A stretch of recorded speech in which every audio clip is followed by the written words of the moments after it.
Stepmom and her daughter accused me of bagging guys for money. Dad believed them and kicked me out. But my dad called me later begging to reconcile. I was 17 when my dad remarried. It wasn't like I was mad about it or anything, you know? My mom had passed away when I was 12, and for a while it was just me and dad. We weren't super close, but we got along fine. He did his thing, I did mine. When he started dating again, I figured it was just him trying to get his life back on track after everything. Honestly, I didn't think much of it when he introduced me to Claire, my stepmom, and her daughter Nicole. They seemed all right at first, especially since Dad seemed happy, and I didn't want to mess that up. When we all moved in together, that's when things started to feel off. We moved into this duplex Dad had bought. We lived upstairs, and he rented out the downstairs as an Airbnb for some extra cash.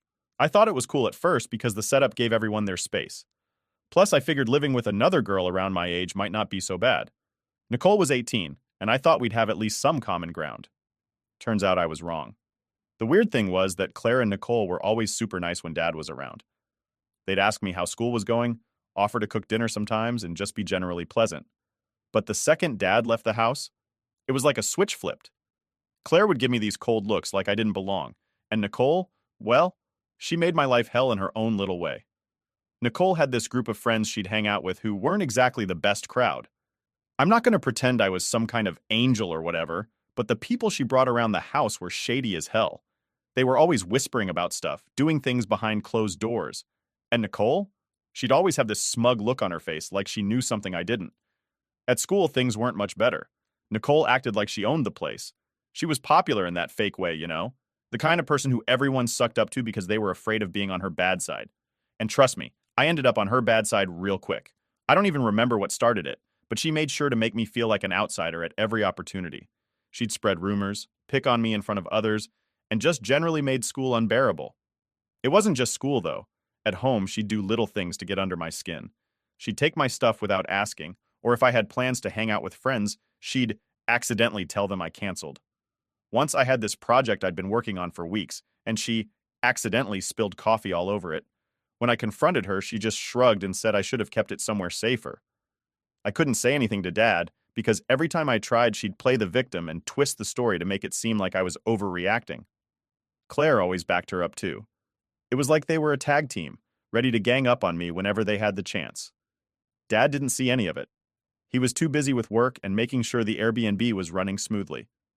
Anytime I tried to bring it up, he'd brush it off, saying something like, "Nicole's just going through a phase.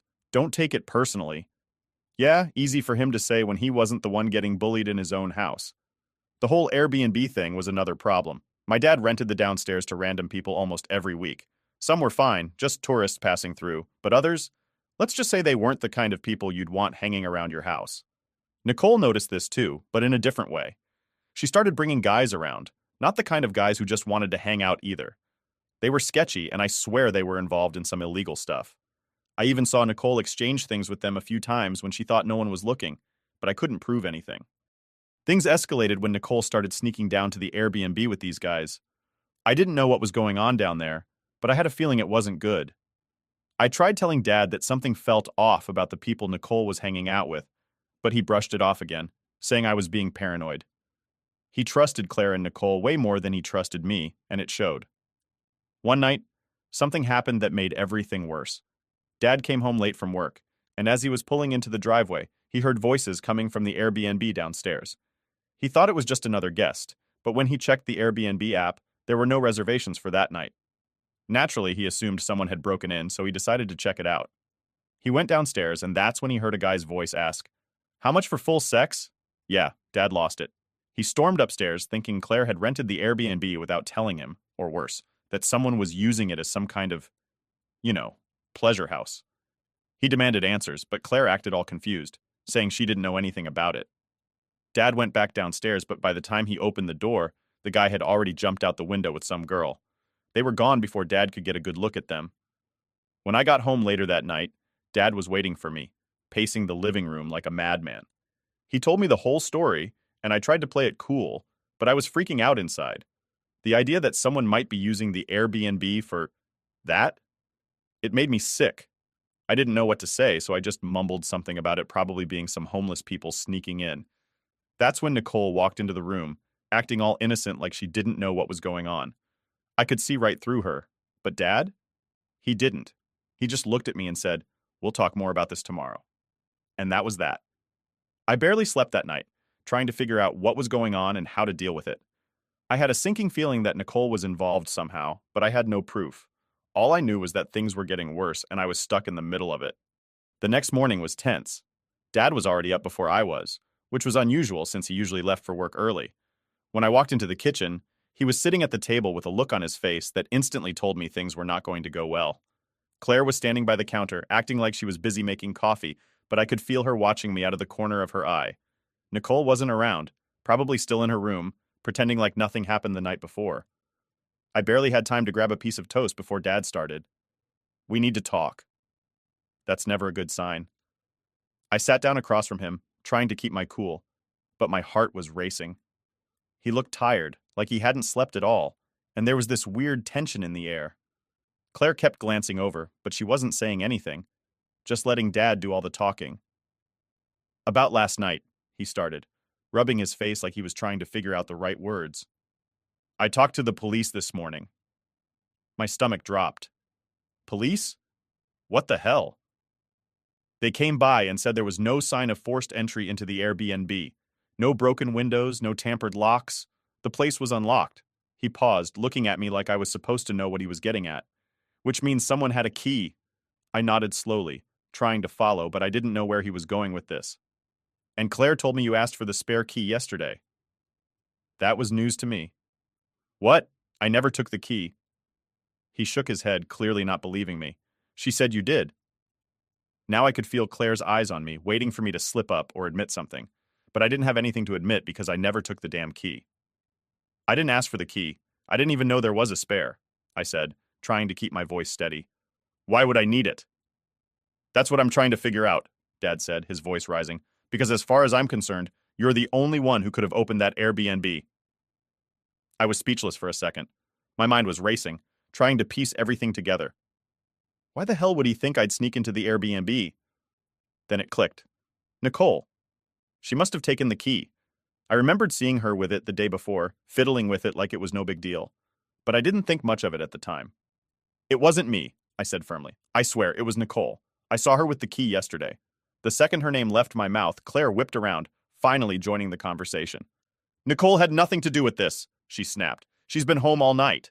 I blinked at her, my frustration building. "I saw her with the key, Claire. I'm not making this up." "You're lying," she shot back, her voice sharp. "Nicole doesn't sneak around with boys like that. She's not the one who was caught down there. You were." That was it. I couldn't believe what I was hearing. They were seriously accusing me of being in the Airbnb, hooking up with some random guy, and they weren't even giving me a chance to defend myself. "I wasn't there!" I shouted, standing up from the table, my anger boiling over. "You're just protecting Nicole because you don't want Dad to know what she's really like." Before I knew it, Dad was on his feet too. "That's enough," he yelled, his face red. "I've had enough of your excuses. I can't believe you'd sneak around like that in my house and then try to blame it on Nicole. I raised you better than that." I felt like I'd been punched in the gut. He wasn't even giving me a chance to explain. In his mind, I was guilty. No questions asked. "I didn't do anything," I repeated, my voice shaky. "You're wrong." But he wasn't listening. He grabbed my arm and marched me to the front door, his grip tight. "I can't have you living here if this is how you're going to act. I can't trust you anymore." I stared at him in shock. Was he seriously doing this? Kicking me out over something I didn't even do? "Dad, please," I started, trying to pull away from his grip, but he wasn't having it. "Get your stuff and go," he said coldly. "You're not welcome here anymore." Claire was standing behind him, arms crossed, her face twisted in that smug look I'd grown to hate. She was loving this. Nicole wasn't even in the room, probably hiding away in her bedroom, pretending none of this was happening. I didn't even argue anymore. There was no point. Dad had made up his mind, and there was nothing I could say to change it. I went to my room, packed a bag with whatever I could grab, and left. The second I stepped outside, reality hit me like a brick.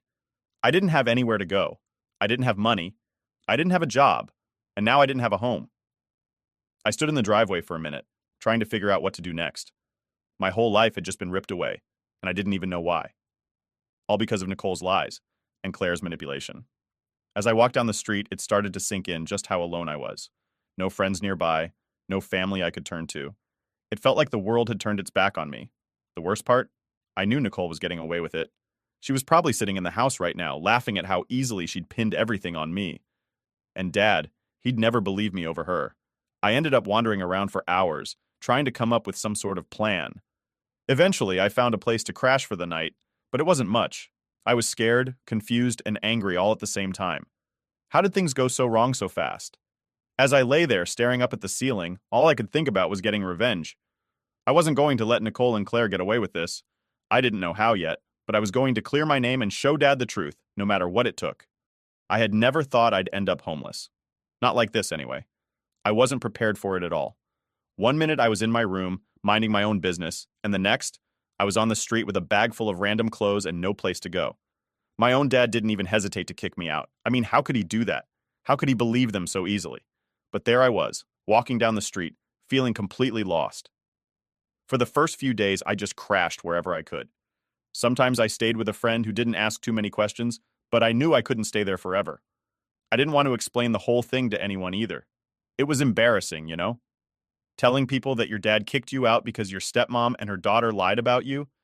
I didn't have the energy for it. Money was the next big problem. I didn't have a job, and I wasn't in school anymore, so finding one felt impossible. Most places wouldn't hire me without some kind of experience or diploma. I'd walk around all day looking for any kind of work, anything that could help me get back on my feet. But it felt like no one wanted to give me a chance. That first week was the worst.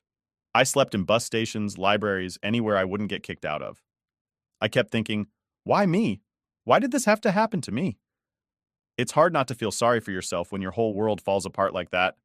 I didn't have anyone I could call for help, not really. And it wasn't like I could just go crawling back to my dad's house, not after the way he treated me. I didn't even want to see Claire or Nicole again, not if I could help it. After a couple of weeks, I finally got a break.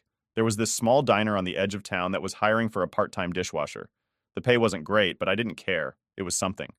I walked in and basically begged the manager for the job, and to my surprise, he gave it to me on the spot. I guess he could tell how desperate I was, and he didn't seem like the kind of guy who asked too many questions. The diner wasn't glamorous, and the work was tough. I spent hours scrubbing plates, cleaning the kitchen, and taking out the trash. It wasn't what I imagined myself doing, but it was better than nothing. I needed the money, and it gave me a reason to keep going. The people at the diner were decent too. The manager, Carl, was rough around the edges, but fair. He didn't bother me about my situation, and I appreciated that. There was another girl working there, Jess, who was a waitress. She noticed pretty quickly that I wasn't exactly in a good place. One night after we closed up, she asked me if everything was all right. I wasn't planning on opening up to anyone, but something about her just made me trust her. I told her the basics, that my dad kicked me out because of some lies, that I didn't really have anywhere to go, and that I was just trying to get by. She didn't judge me, which was a relief. Instead, she offered to let me crash on her couch for a while. No strings attached. I didn't know what to say. I didn't want to be a burden, but at the same time, I couldn't keep sleeping in random places forever. So, I said yes. Staying with Jess was a game changer. For the first time in weeks, I didn't have to worry about where I was going to sleep. She had this small apartment downtown, and while it wasn't much, it felt like a palace compared to where I had been staying. I had my own space on the couch, and she didn't ask for rent or anything. She just wanted to help. Living with her wasn't perfect, though. I still felt like an outsider, like I didn't belong anywhere. Every day I thought about my dad and how he hadn't even tried to reach out to me. It hurt more than I liked to admit. I kept replaying the fight in my head, wondering what I could have said or done differently to make him believe me. But deep down, I knew it wasn't about what I said. It was about Nicole and Claire. They had him wrapped around their fingers, and nothing I could have done would have changed that. While I was trying to figure things out, I kept working at the diner, saving up whatever little money I could. Jess was cool about me staying with her, but I didn't want to overstay my welcome. I wanted to stand on my own 2 feet again, even if it seemed impossible at times. After a couple of months, things started to look up. I saved enough to get my own place, a small rundown room in a shared house. It wasn't much, but it was mine. I could finally stop relying on other people. The room was tiny, just enough space for a bed and a dresser, but it felt like I was rebuilding my life, piece by piece. Slowly, I started to feel like myself again, even if I was still haunted by everything that had happened. I didn't hear from my dad at all during this time. Not one phone call, not even a text. It was like I didn't exist to him anymore, and that stung. Part of me wanted to call him, but I wasn't sure if I could handle another rejection, so I just left it alone. Then one day, out of nowhere, I met this guy at the diner. He came in for lunch and we started talking while I was cleaning up the tables. His name was Tyler, and he was probably the first person in months who didn't make me feel like a complete mess. We hit it off right away. He was funny, down to earth, and didn't ask too many questions about my past. He seemed to like me for me, not for what had happened to me. After a few weeks of getting to know each other, we started hanging out outside of work. It was nice, having someone to talk to and spend time with who wasn't tied to all the drama I'd been through. Tyler didn't care about my messy family situation, and for the first time in a long time, I felt like I could breathe again. He gave me hope, you know? Hope that things could get better, that maybe I wasn't as alone as I thought. Looking back, those first few months after getting kicked out were some of the hardest I'd ever been through. But I survived. I found a job, made new friends, and even though it still hurt, I was starting to move on. Every day, I reminded myself that I didn't need my dad or Claire or Nicole to define who I was. I was stronger than that. But as life usually goes, just when I thought things were settling down, everything took a turn again. And this time, it wasn't something I could ignore. Things had started to feel somewhat normal again after a few months of settling into my own little space. I had a routine going, working at the diner, hanging out with Tyler, and keeping my distance from my dad and all that drama. I wasn't over it, not by a long shot, but I was doing my best to push it to the back of my mind. Then one day, out of nowhere, my phone buzzed while I was on break at the diner. I glanced at the screen and froze. It was my dad. I hadn't heard from him since the day he threw me out. For a second, I just stared at the phone, not sure if I should even pick up. I mean, after everything, what could he possibly want now? But something in me, it was like this instinct or something, made me swipe the screen and answer. "Hello?" I said, trying to keep my voice steady. There was a pause on the other end, like he didn't expect me to actually pick up. Then I heard him sigh, like he was relieved or something. "Hey, it's me." I rolled my eyes. Who else would it be? I stayed quiet, waiting for him to say whatever it was he needed to get off his chest. I know it's been a while," he continued, his voice shaky. I just wanted to talk." I could feel my chest tightening with anger. Now he wanted to talk? After all this time? After believing Claire and Nicole's lies and kicking me out without even letting me defend myself? "What do you want, Dad?" I asked, not even trying to hide the frustration in my voice. He cleared his throat, and I could hear him struggling to find the right words. "Look, I made a mistake. A big one. I know I should have listened to you. I should have believed you, but I didn't." There it was. An apology, or at least the start of one. But it didn't feel like enough. Not after everything I'd been through. "Yeah, you should have," I shot back, the words coming out sharper than I meant. "You threw me out, Dad. You didn't even give me a chance to explain." "I know," he said quickly, like he was trying to stop me from going off. "I know, and I'm sorry. I was wrong. I was stupid. I didn't want to believe that Nicole or Claire could do something like that. I didn't want to believe it, so I convinced myself it had to be you." I sat there in silence, letting his words sink in.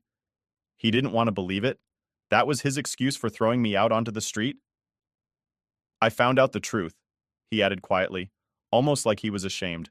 "I know it was Nicole. I saw it with my own eyes. I installed cameras in the Airbnb after you left, and, well, it wasn't long before I caught her sneaking in, guys. She was the one using the place, not you." Hearing him admit it didn't bring the relief I thought it would. I mean, yeah, I was glad he finally knew the truth, but it didn't change what had happened. It didn't erase the fact that he kicked me out without a second thought, all because he didn't want to see the truth right in front of him. I don't know what to say," I muttered, staring at the floor of the break room, my emotions all over the place. "You didn't believe me, Dad. You just threw me out like I didn't matter." "I know," he said again, and I could hear him choking up. "I'm so sorry. I can't even begin to make up for what I did. But I'm begging you, please, can we talk? Can we fix this?" "Fix it? How do you fix something like this? How do you just go back to normal after everything?" I didn't know what to say. Part of me wanted to hang up, tell him it was too late, that he'd made his choice. But another part of me, a small part, missed him. Despite everything, he was still my dad. "I don't know, Dad," I said, trying to keep my voice steady. "I don't know if I can just forget what happened." "I'm not asking you to forget," he said quickly. "I just want to make it right. Please, just give me a chance." I sat there, biting my lip, trying to figure out what to do. Was it worth it? Could I even trust him again after he'd sided with Claire and Nicole so easily? I felt torn between wanting to fix things and wanting to keep my distance, to protect myself from getting hurt again. "Where's Nicole now?" I asked, needing to know if she was still in the picture. He hesitated before answering. "She's staying with her mom's sister for a while. I couldn't have her here after everything. I needed time to think." That didn't surprise me.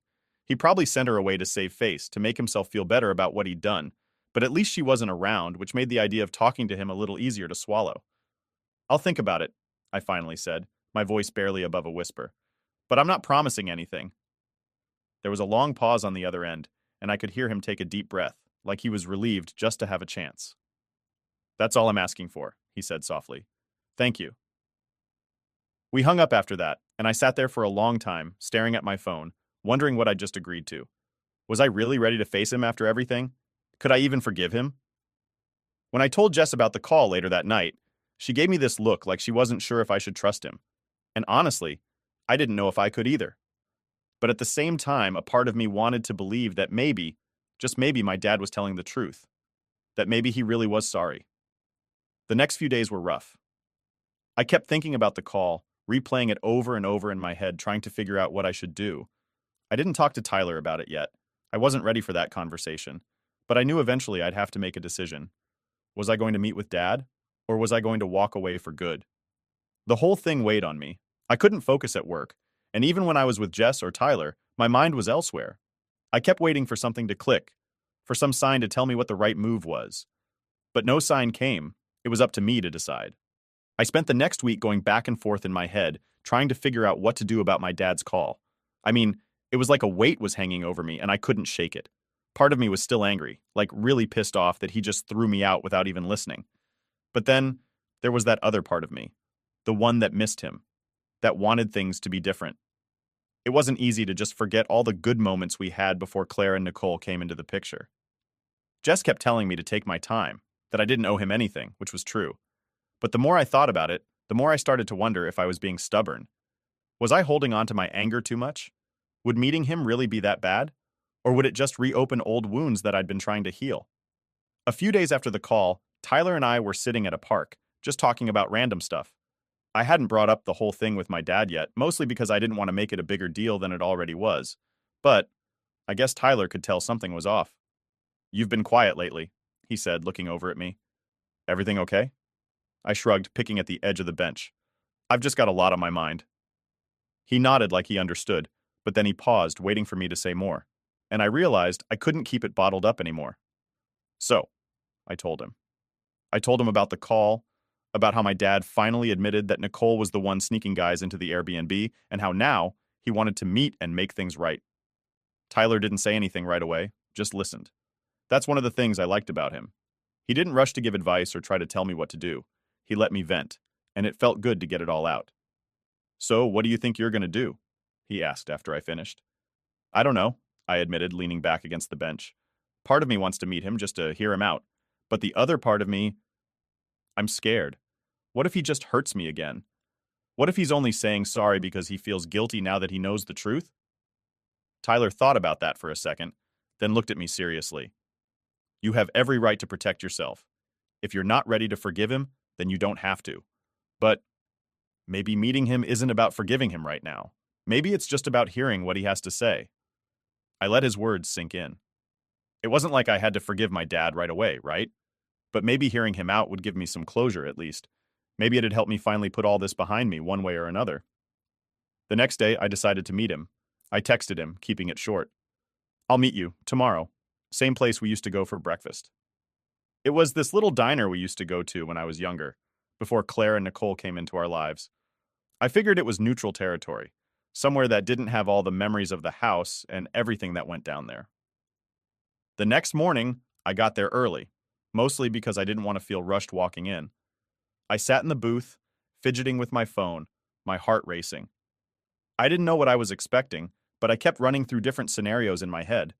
What if he started apologizing the second he walked in? What if he blamed me again? What if he didn't even show up? But about 10 minutes later, the door opened, and there he was. My dad. He looked different, like he'd aged overnight. His face was tired, and his hair was a little grayer than I remembered. He walked in slowly, like he wasn't sure if I'd actually be there. He spotted me and gave a small nod before walking over and sitting down across from me. For a minute, neither of us said anything. It was just awkward silence. I didn't know where to start, and he looked like he was still trying to figure out what to say. Finally, he cleared his throat. "Thanks for meeting me." I nodded, not really trusting myself to speak just yet.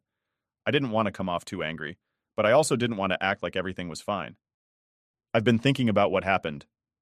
A lot," he said quietly, his hands resting on the table.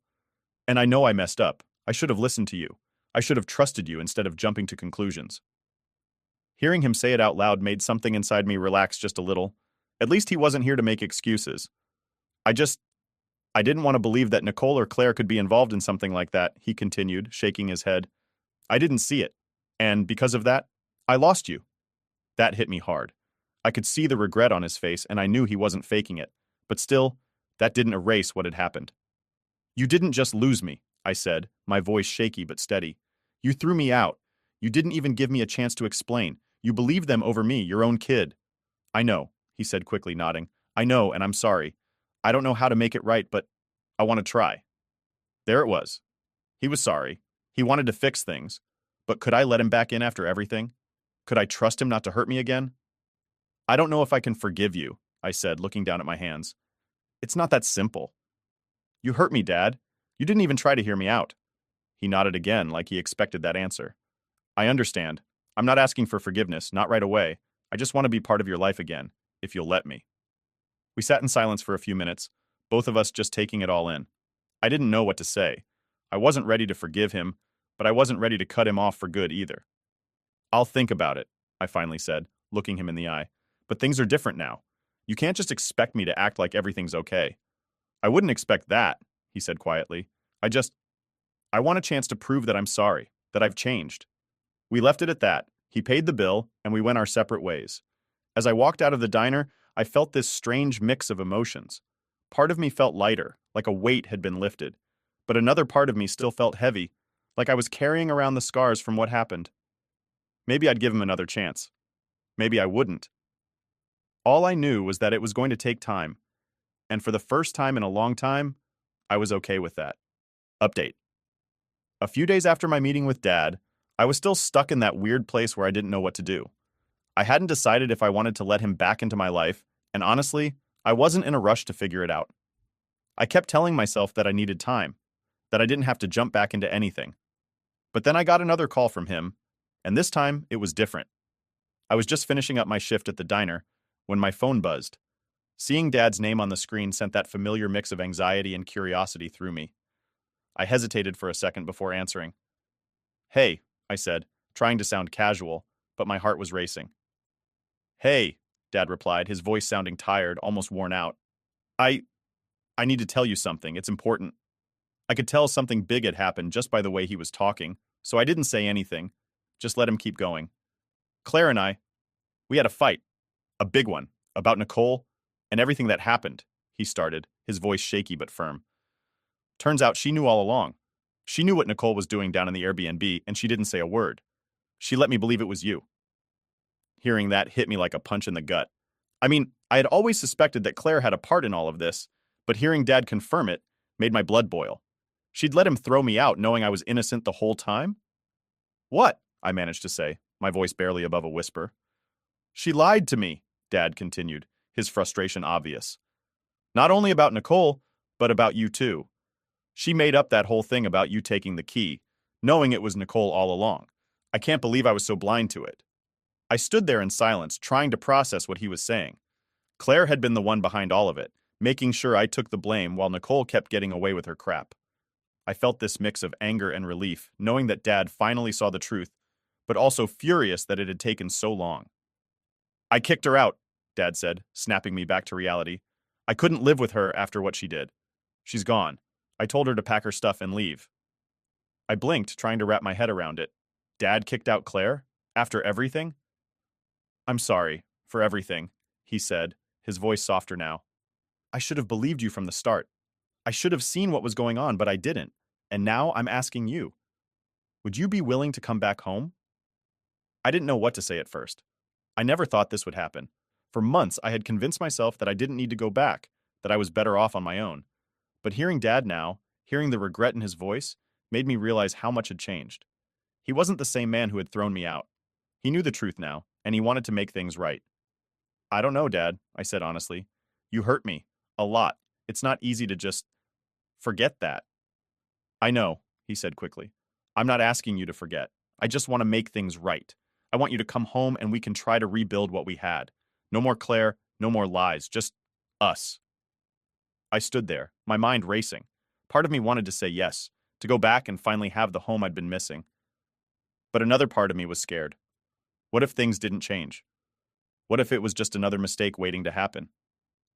Let me think about it, I finally said, not ready to give him an answer right then. Take all the time you need, Dad replied. I'm sorry, and I hope you can find it in your heart to give me another chance. We hung up after that, and I sat down, my head spinning. I never thought I'd be in this position, where Dad was asking me to come back home. I didn't know what to do, but at least now, I had options.